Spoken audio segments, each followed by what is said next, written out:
हिंदी भाषा को लेकर जब से केंद्रीय गृह मंत्री अमित शाह ने बड़ा बयान दिया है, इस पर घमासान तेज हो गया है। विपक्ष के नेता तो सरकार पर बरस ही रहे हैं, साथ ही पार्टी के दिग्गज नेता भी खरी खरी सुना रहे हैं, जिससे शाह पूरी तरह से बैकफुट पर आ गए हैं। तो क्या है बीजेपी नेताओं की प्रतिक्रिया, देखते हैं इस रिपोर्ट में।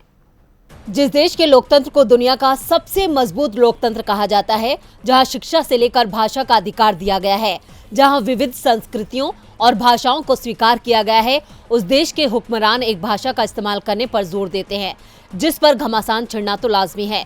विपक्ष का बरसना भी लाजमी है, जिसके निशाने पर बीजेपी की सरकार है, क्योंकि केंद्रीय गृह मंत्री अमित शाह कहते हैं कि हिंदी को स्थानीय भाषाओं की बजाय अंग्रेजी के विकल्प के तौर पर देखना चाहिए। उनके इस बयान को लेकर दक्षिण में दंगल छिड़ गया है। तमिलनाडु के पूर्व मुख्यमंत्री और कर्नाटक के पूर्व मुख्यमंत्री ने इस टिप्पणी का विरोध किया था।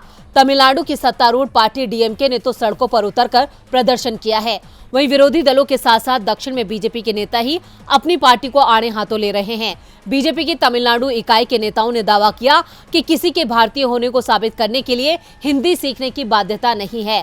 साथ ही कहा कि प्राचीन तमिल भाषा राष्ट्रीय संपर्क भाषा के मापदंडों पर खरा उतर सकती है। इतना ही नहीं, बीजेपी की प्रदेश इकाई के प्रमुख के अन्नामलाई ने कहा कि उनकी पार्टी तमिलनाडु के लोगों पर हिंदी थोपे जाने को न तो स्वीकार करेगी और न ही इसकी अनुमति देगी। हिंदी भाषा सीखने और किसी के भारतीय होने को साबित करने की कोई बाध्यकारी स्थिति नहीं है।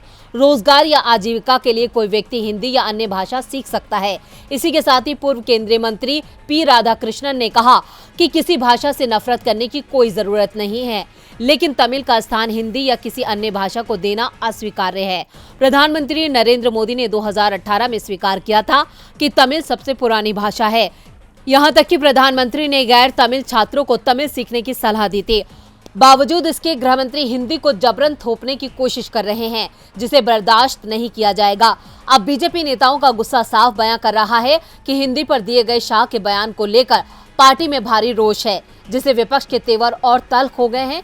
यानी भाषा को लेकर शाह अब पूरी तरह से घिर गए हैं। ऐसे में देखना होगा कि विवाद को खत्म करने के लिए वो क्या सफाई देते हैं। DB live report.